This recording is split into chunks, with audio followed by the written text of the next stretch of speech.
Ya, pemirsa, pemberlakuan larangan mudik merupakan pukulan bagi dunia usaha transportasi, tak terkecuali bagi pengusaha otobus. Nah, seberapa besar potensial loss yang dialami perusahaan otobus dan bagaimana mereka menyikapinya? Kita akan tanyakan langsung dengan Antoni Stephen Hambali, pemilik PO Sumber Alam yang bergabung dari Purworejo, Jawa Tengah. Selamat pagi, Pak Antoni. Selamat pagi, Mbak Ami. Selamat pagi, pemirsa. Iya, Pak Antoni, apakah per hari ini layanan PO Sumber Alam ini sudah dibatalkan seluruhnya? Kami masih memantau kondisi di Jakarta ya. Beberapa agen kami menyatakan hari ini sudah tidak bisa beroperasi dan titik-titik mana yang masih ada toleransi untuk bisa membantu para orang Jawa Tengah yang ingin pulang kampung ke Jawa Tengah sini, Mbak. Baik, jadi masih ada sejumlah perjalanan yang masih tetap berjalan seperti itu. Lantas kalau kita bicara soal larangan mudik ini dikatakan akan memukul sektor transportasi termasuk juga para pengusaha otobus. Nah, dampak sejauh ini sejak pandemi COVID-19 yang sudah dirasakan oleh para pengusaha otobus ini seperti apa, Pak? Gini, kalau dampaknya sejak pandemi itu memang kita sangat terpukul ya. Untuk pertama-tama yang kena sektor pariwisata. Bis pariwisata itu teman-teman kami ini sudah nol dari awal Maret. Lalu mulai bertahap ke akap ya. Antar kota, antar provinsi itu mulai pertengahan Maret. Dan sekarang antar kota dalam provinsi pun sudah sangat sedikit penumpang yang berjalan. Omset kami turun rata-rata hingga 90%. Kalau yang pariwisata sudah 100%. Nah, dengan turunnya omset sekitar 90% sampai dengan 100%, lantas bagaimana para pengusaha ini bisa bertahan? Kami sebenarnya sudah nggak bertahan, tapi untuk karyawan kita kan berusaha mengamankan ya. Jadi ya dengan berbagai cara, layanan paket dan lain sebagainya. Lantas seberapa bisa itu membantu para karyawan karena kita tahu ada jumlah awak bus, kemudian termasuk juga supir di sana ada jumlahnya mungkin bukan hanya ribuan tetapi bisa jadi sampai dengan jutaan seperti itu. Ya, untuk yang terdampak memang banyak ya karena efek dominonya ke belakang selain cuma karyawan juga ada keluarga dan bisnis pendukung. Tapi kita nggak tahu sampai berapa lama bertahan.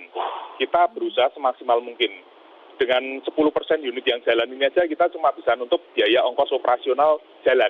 Artinya nutup uang solar sama untuk kru yang bertugas.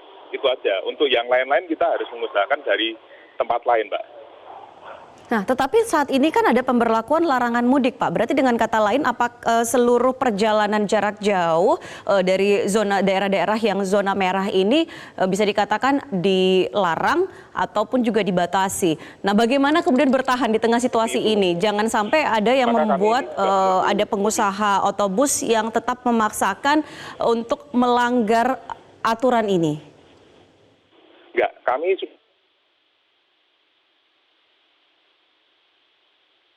jadi kita akan mematuhi anjuran pemerintah. Yang kita inginkan cuma kejelasan. Kalau memang disuruh stop operasi, maka tolong dipertegas stop operasi.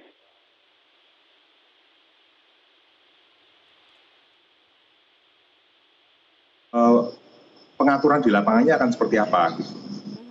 Jangan sampai ini nanti malah menimbulkan pungli-pungli atau pungutan yang menjadi tidak sehat gitu.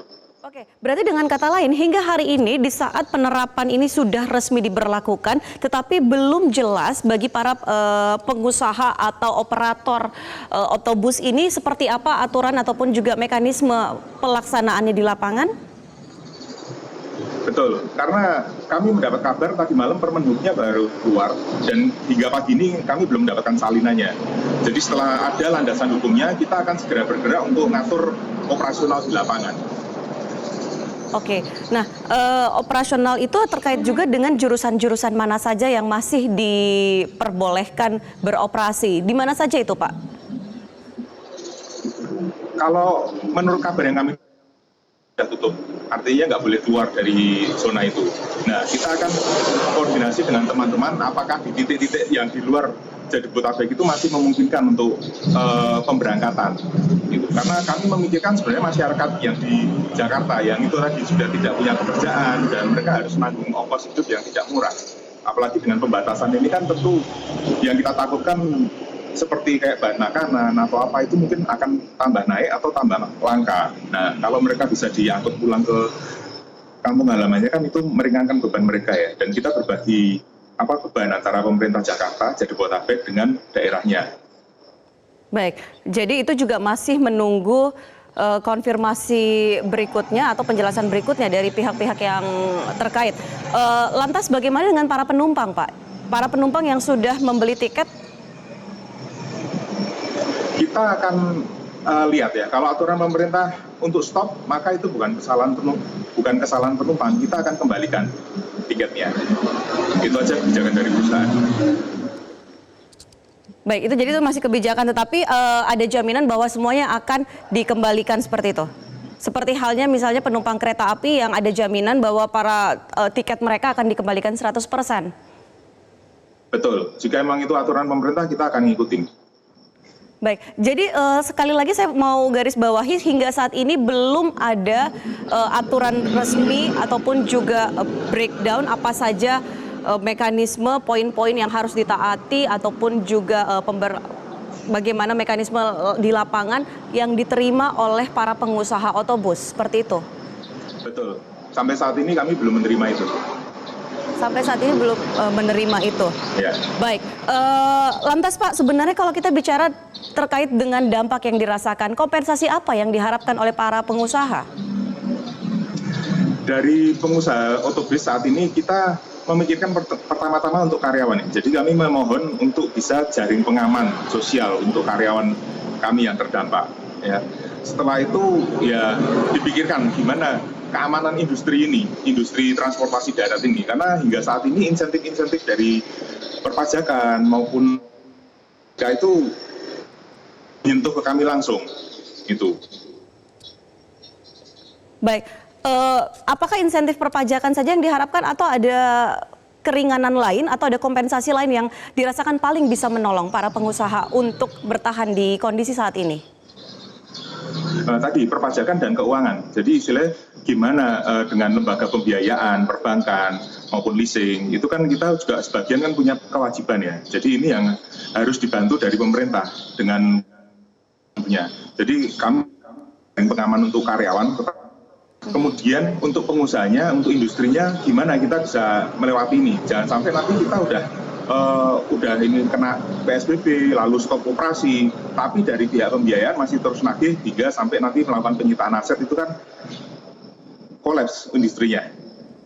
Dan tentunya itu hal yang tidak diinginkan untuk terjadi walaupun ada pandemi seperti ini. Tapi sekali lagi saya ingin mengonfirmasi kepada Pak Antoni bahwa saat ini semua jurusan ini apakah masih jalan atau sudah tidak dioperasionalkan lagi?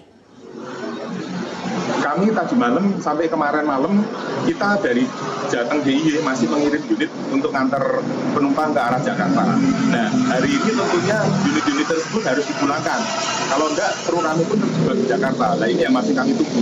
Keputusannya gimana? Apakah boleh pulang atau harus stay di sana? Jika harus stay di sana, maka kami memikirkan gimana untuk evakuasi kru kami yang di sana. Baik, dan seperti apa informasi yang disampaikan oleh para operator otobus ini kepada penumpang ataupun juga calon penumpang? Ini tadi pagi ada unit kami yang sampai sini, saya tanya gimana di jalan, ada posko-posko, oh ya Pak, mereka ada posko PAM ya di beberapa titik, dan di Ciledug itu sudah dari aparat sudah memberi pengumuman ke agen-agen kami untuk ini nggak boleh operasional nih hari Jumat ini. Maka kami nunggu dari titik-titik agen yang lain pagi ini, Mbak. Baik, terima kasih Pak Antoni sudah bergabung bersama kami di Metro Pagi Prime Time.